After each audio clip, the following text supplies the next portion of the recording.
Revan terlihat sangat fokus mengerjakan beberapa pekerjaannya yang memang sempat terabaikan. Pria itu sengaja mengerjakan semua tugas tersebut agar memiliki banyak waktu nantinya. Ia sangat ingin menghabiskan waktunya bersama sang istri dan kedua anaknya. "Pak, ini dokumen yang Bapak minta." Hans datang, kemudian menyerahkan satu dokumen kepada Revan. Revan mendongak, pria itu menganggukkan kepalanya.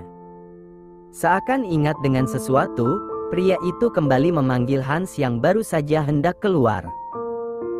"Ada apa, Pak? Bagaimana dengan Ita? Apa masih belum ada kabar?"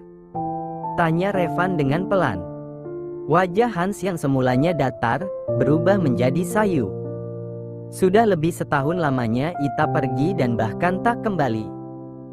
Seluruh keluarga Addison, Alexander, Ratih, bahkan anak buah Revan dan Hans pun sudah ditugaskan mencari keberadaan Ita.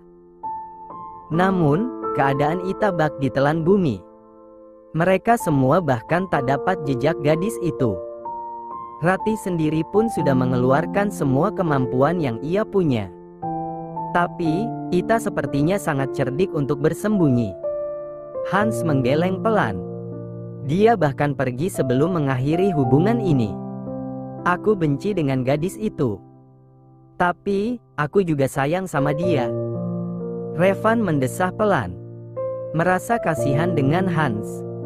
Pria yang semulanya hangat kini sudah berubah. Semenjak kepergian Ita, pria itu bersikap dingin, sama sekali tak tersentuh. "Yang sabar, Hans. Kita semua juga merasa terpukul kehilangan Ita. Padahal dia nggak tahu apa-apa. Dia sama sekali nggak salah, tapi karena kejahatan semua keluarganya, dia malah pergi." Hans hanya diam. Sama sekali tak berniat membalas penuturan Revan. Andai saja dulu ia menyadari itu semua, mungkin Ita tak akan pergi. Gadis itu terlalu pandai menutupi kesedihannya, bertingkah seolah dia baik-baik saja. Tapi, ternyata dia juga rapuh. Dan itulah poin yang ia lupakan selama ini.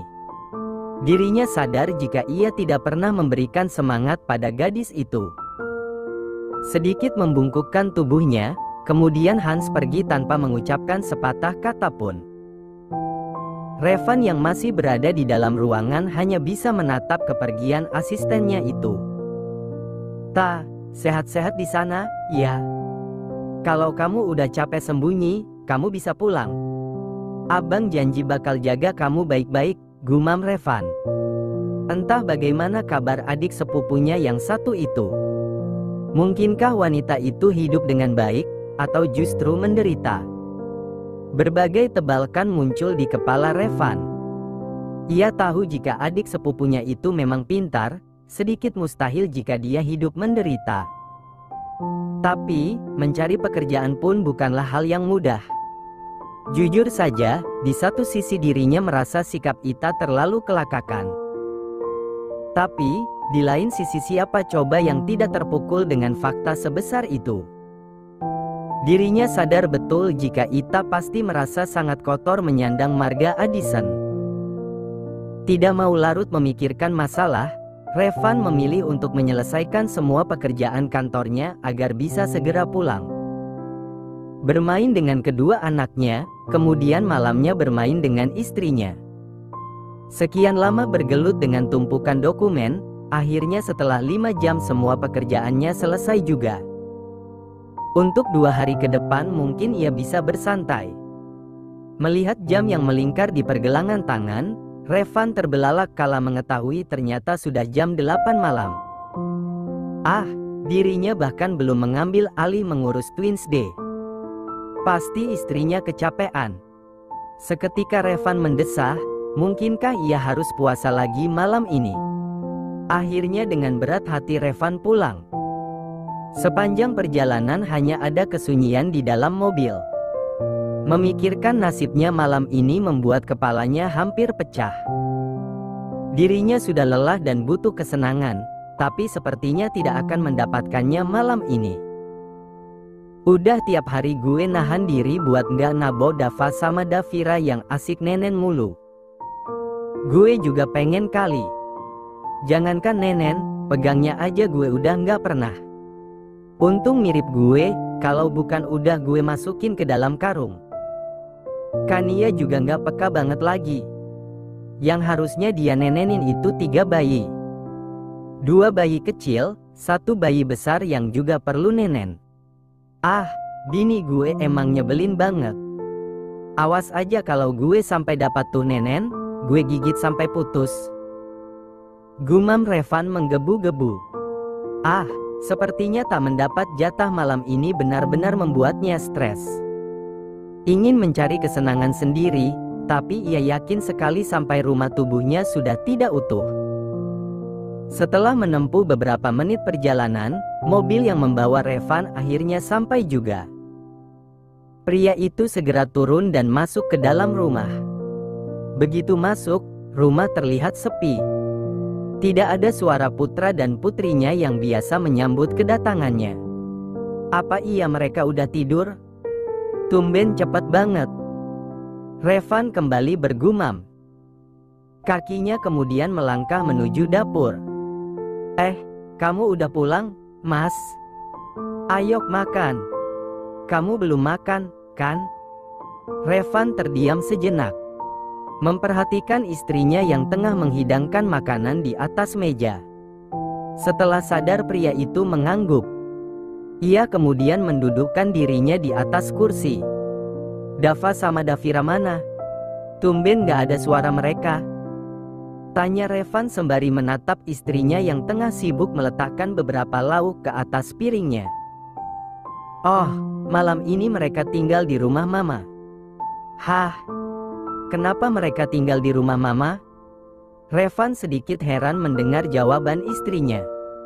Aku sengaja titipin mereka sama Mama. Kenapa gitu? Tanya Revan yang sepertinya belum paham kemana arah pembicaraan sang istri. Kania tersenyum lembut. Karena malam ini aku cuma pengen ngurus bayi besar aku. Aku gak mau nanti mereka gangguin kita lagi. Pokoknya malam ini spesial buat kamu. Dengan genitnya Kania mengedipkan sebelah mata. Revan terdiam untuk sesaat. Sesendok nasi yang baru saja hendak masuk ke dalam mulutnya terhenti. Pria itu berusaha mencerna dengan baik maksud istrinya barusan. Hingga beberapa menit kemudian senyum manis semanis gula terbit di bibir Revan. Kamu serius? Nggak lagi bercanda, kan? Tanya Revan yang tak mampu menutupi senyumnya. Kania mengangguk sembari terkekeh saat melihat raut wajah suaminya. Lucu saja, Revan seperti anak kecil yang baru saja diberikan mainan kesukaan. Maafin aku ya Mas karena sudah lalai sama tugas sebagai istri. Karena sibuk ngurus twins, aku sampai nggak ada waktu buat kamu. Aku janji mulai detik ini aku bakal tetap jadi Kania yang kayak dulu sebelum ada twins. Bakal tampil yang terbaik buat kamu dan melayani kamu dengan baik. Dan aku janji bakal jadi ibu yang terbaik buat mereka. Revan tersenyum hangat mendengar penuturan istrinya. Kamu gak perlu sampai segitunya. Aku udah paham gimana repotnya ngurus anak. Tapi, makasih banyak buat kata-katanya. Aku juga janji bakal ikut serta ngurus twins. Dan bakal bagi waktu buat manjain kamu. Janji, ya? Kania mengangkat jari kelingkingnya. Kamu juga janji, ya? Janji. Jawab kedua pasangan suami istri tersebut.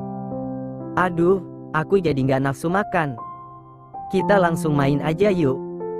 Ajak Revan dengan antusias. Kania menatap sinis suaminya. Isi dulu tenaga kamu. Aku tuh sengaja masak banyak-banyak supaya nanti kamu punya tenaga. Aku gak mau ya sekali main kamu langsung teler. Bisa lari nyari pelampiasan aku nantinya. Wah, kamu ngeraguin aku? Oke. Awas aja kamu Kania. Pokoknya malam ini gak ada kata ampun. Kita main 5 ronde. Kania menatap Salivanya dengan kasar. Sepertinya ia salah bicara tadi. Tapi, karena tak mau dianggap lemah, ia berusaha bersikap biasa saja. Siapa takut? Seketika Kania terbengong melihat suaminya yang makan begitu lahap. Padahal baru saja pria itu mengatakan tidak nafsu makan. Sekarang malah terlihat seperti kerasukan. Ternyata sebegitu berpengaruhnya ya urusan jatah bagi kaum Adam. Yang semulanya mirip singa aja bisa langsung berubah kayak Hello Kitty begitu ditawari jatah. Tidak tanggung-tanggung, Revan bahkan makan 2 piring. Membuat Kania seketika merinding. Udah, oke kita main. Ajak Revan setelah menghabiskan makanannya. Pun dengan Kania yang sudah sedari tadi menghabiskan makanannya. Kania berdecak kesal. Mas mandi dulu sana. Mas bau. Revan mendengus kesal. Kamu udah mandi? Ya belum lah. Ya udah, mending mandi sama-sama biar hemat waktu. Enggak. Kania menggeleng dengan tegas. Kalau mandi sama-sama pasti ada plus-plusnya. Besok aja deh. Ya. Seketika Revan mendesah pelan, padahal ia ingin 1 ronde di dalam kamar mandi. Berarti besok ya mandi sama-samanya? Mendapat anggukan dari sang istri, senyum Revan kembali terbit. Tanpa basa-basi pria itu pergi menuju kamar. Meninggalkan istrinya yang geleng-geleng kepala. Kania sendiri langsung ikut masuk ke dalam kamar. Wanita itu mulai menyiapkan baju dinas yang baru saja ia beli tadi siang sewaktu suaminya sedang di kantor. Kali ini lingerie yang akan ia gunakan berbeda dengan lingerie sebelumnya. Jika biasanya ia hanya menggunakan lingerie yang hot, sekarang ia menggunakan lingerie yang bermotif kucing. Menambah kesan lucu sekaligus seksi. Selesai mempersiapkan apa saja yang akan ia gunakan, bersamaan dengan itu pula pintu kamar mandi terbuka, menampilkan sosok pria yang hanya menggunakan handuk kecil. Tetesan air dari rambut pria itu seketika membuat darah Kania berdesir. Ini kenapa dirinya malah sangat nafsu? Apa karena rindu dengan belayan suaminya juga? Sayang, sayang. Kania. Ah, iya kenapa? Kania terlonjak kala suaminya menepuk pundaknya dengan pelan. Kamu yang kenapa? Kok dari tadi mas lihat melamun mulu? Kania cengengesan. Dengan santainya ia membawa tangannya ke atas dada pria yang ada di hadapannya. Mulai menggerakkan jari jemarinya membentuk gerakan melingkar sekaligus memberikan usapan lembut. Membuat tubuh Revan bagai tersengat listrik. Sayang. Kenapa? Tanya Kania tanpa rasa bersalah. Kania menggeleng. Aku kan belum mandi, jawab wanita itu dengan enteng. Ya udah, aku mandi dulu, ya. Baru saja Kania melangkah, pergelangan tangan wanita itu langsung dicekal oleh Revan. Begitu berbalik, Kania dapat melihat dengan jelas sorot mata pria itu yang memancarkan gairah yang terpendam. Jangan lama-lama, ya. Pinta Revan dengan suaranya yang berat. Kania tidak menjawab, hanya memberikan senyum manisnya. Setelahnya wanita itu masuk ke dalam kamar mandi. Mulai membersihkan tubuhnya dengan baik agar bisa dinikmati oleh suaminya nanti. Selesai membersihkan tubuh, Kania dengan lekas memasang lingerie yang tadi ia beli, lengkap dengan bando berbentuk telinga kucing. Tak lupa juga merias wajahnya dengan make up tipis. Setelah semuanya selesai, wanita itu kemudian mengambil sebotol parfum miliknya yang memberikan aroma stroberi. Mulai menyemprotkan di beberapa bagian tubuhnya. Ini kelihatannya bukan hot, tapi jatuhnya malah lucu. Kania terkekeh sendiri melihat penampilannya yang dipantulkan cermin di depannya. Segera wanita itu keluar dari dalam kamar mandi. Dengan penuh percaya diri ia berjalan mendekati suaminya yang terlihat bengong sedari tadi. Setelah berada di hadapan suaminya, Kania kemudian mendudukkan dirinya tepat di atas pangkuan pria itu. Dengan manjanya mengalungkan kedua tangannya di leher Revan yang terlihat masih bengong. "Kap, maaf udah buat kamu nunggu lama," bisik Kania setelah melayangkan satu kecupan tepat di atas bibir Revan. Mendengar suara lembut yang mengalun indah di telinganya, seketika Revan tersadar. Kembali pria itu menatap wajah wanita yang berada tepat di depannya. Senyum kecil terbit di wajah pria beralis tebal tersebut. Tangannya kemudian terangkat, mengelus dengan lembut wajah sang istri. "Kamu menggemeskan malam ini," tutur Revan dengan suara pelan. "Aku bakal obati semua kerinduan yang sudah kamu pendam selama ini. I'm your tonight. Boleh aku memulainya?" tanya Revan terlebih dahulu. "Sure." Perlahan Revan mendekatkan bibirnya ke wajah Kania. Kemudian melayangkan satu kecupan sayang di kening wanita itu. Melalui kecupan itulah pria itu memberitahu rasa cintanya yang begitu besar kepada wanita di hadapannya. Kania sendiri amat menikmati kecupan lembut itu, kecupan yang selalu diberikan suaminya sebelum making love. "I miss you," ucap Revan kala kedua bibir yang tengah beradu tadi terlepas. Tapi, itu hanya sementara, karena setelahnya pria itu kembali melanjutkan aktivitasnya. "Makasih banyak," ucap Revan lirih. "Kamu kenapa ngeluarinnya di dalam?" ketus Kania dengan bibir yang manyun. "Kenapa memangnya?" tanya Revan yang justru heran dengan respons istrinya. "Padahal, biasanya juga di dalam. Entar kalau aku hamil lagi gimana?" tanya Kania yang raut wajahnya semakin menunjukkan jika ia sedang kesal. Setelah tahu alasan kenapa istrinya kesal, Revan malah tersenyum tidak jelas. Pria itu kemudian membawa sang istri ke dalam dekapannya. Dihirupnya dalam-dalam rambut wanita itu. Aroma sampo stroberi menyeruak. Aroma yang membuat dirinya benar-benar candu. "Tenang aja, aku masih sanggup kok ngehidupin banyak anak. Kamu kan tahu suamimu ini konglomerat." Revan terkekeh setelah mengucapkan kalimat tersebut. Tak ada sedikit pun niatnya ingin pamer. Hanya sekedar bercanda saja. "Dih, sombong banget," ketus Kania. "Tapi, syukur deh. Kalau sampai kamu jatuh miskin, aku tinggalin kamu. Jahat banget kamu sama aku, yang matre banget jadi cewek. Masa cuma mau enaknya doang? Kalau udah miskin malah ditinggalin." Kania terdiam. Seperti tidak asing dengan kalimat yang dilontarkan suaminya barusan.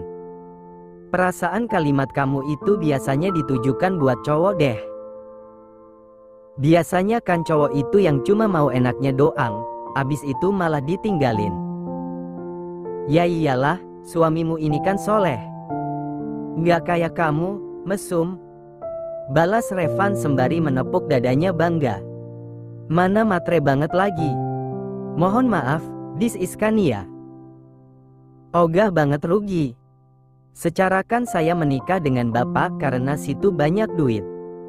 Coba aja kalau bapak kere, ngelirik aja saya nggak mau. Saya nggak munafik yang bakal bilang, aku rela temanin kamu dari nol." Oh, mohon maaf, masih belum ada kalimat itu di kamus kehidupan saya. Pas masih single aja udah miskin, masa pas nikah makin melarat? Realistis aja, siapa coba yang mau hidup miskin? Palingan mereka yang udah bosan hidup kaya. Lagian saya mesum itu semenjak jadi istri bapak. Kalau dulu, saya sampai mendapat penghargaan sebagai mahasiswa terpolos di kampus. Prinsip autor banget wajah tersenyum. Jujur aja, autornya juga mater banget lebih besar dari kurang dari. Tapi, masih belum kepikiran buat jadi simpanan om-om. Saking gemesnya dengan ucapan sang istri, Revan langsung saja menggigit pipi wanita itu. membuat Kania meringis. Setiap kata kamu itu nyelekit, tahu nggak? Istri siapa sih kamu nih? Istri Pak CEO Revandra Emiliano Addison dong, balas Kania dengan bangga. Revan terkekeh. Istrinya ini memang menggemaskan sepanjang masa. Menurutnya sendiri, Kania ini tidak membosankan. Wanita yang sangat jujur dan apa adanya. Bahkan, saking jujurnya itu, malah bisa membuat dirinya jengkel sendiri. Kudoain kamu hamil lagi. Kudoain kamu makin kaya lagi, balas Kania tak kalah sengitnya. Keduanya sempat terdiam sebentar, saling pandang, kemudian amin, ucap pasangan suami istri itu bersamaan. Setelah itu keduanya sama-sama tertawa. Asik tertawa, tiba-tiba Revan ingat sesuatu. Oh, iya, Yang. Kamu tahu nggak kalau Leon dijodohin? Kania terkejut bukan main mendengar penuturan suaminya. Serius kamu, Mas? Revan mengangguk. Ia dapat kabar dari tantenya jika Leon akan menikah sebulan lagi. Dan samar-samar ia dijodohkan. Bukannya Leon gak mau dijodohin, ya? Tanya Kania heran. Ia ingat betul ucapan Leon waktu itu yang mengatakan dirinya tidak akan pernah mau dijodohkan. Bahkan, pria itu rela meninggalkan rumah dan segala aset miliknya. Revan terkekeh. Ia tahu betul alasan kenapa sepupunya itu mau menerima perjodohan tersebut. Dia diancam sama mamanya. Katanya kalau nggak mau bakal dicoret dari kartu keluarga dan nggak boleh berhubungan lagi dengan keluarga besar Addison. Kania geleng-geleng kepala mendengarnya. Sadis sekali orang tua Leon. Semoga aja calon istri Leon itu orangnya sadis. Kalau Leon berani selingkuh, tinggal gantung aja tuh cowok, ucap Kania menggebu-gebu. Jahat banget kamu, Yang. Biarin. Pokoknya jangan sampai deh calon istri Leon itu berhati lembut, apalagi perempuan menye-menye. Nggak terima aku. Sampai kapanpun nggak terima. Pokoknya Leon harus dapat istri yang barbar plus sadis. Aku pengen banget bikin baliho yang paling gede, terus dipajang di ruang tamu rumah mereka. Captionnya, Cie. Suami takut istri. Revan tertawa terbahak-bahak mendengar ucapan Kania yang sangat menggebu-gebu. Jujur saja, ia pun heran dendam apa yang sebenarnya tersemat dalam hati istrinya itu. Kania dan sepupunya itu memang tidak pernah akur. Kalaupun akur, mungkin ada tujuan lain yang ingin dicapai sama-sama. Aku sih nggak berharap banyak. Aku cuma berharap semoga cewek itu bisa bikin Leon nyaman, dan bisa bikin Leon bisa jatuh cinta. Kania mengangguk, ikut mengiyakan harapan sang suami. Iya, semoga aja gitu. Nah, pas Leon udah sayang banget, tinggalin aja tuh cowok biar mampus. Kania tertawa bak seorang iblis.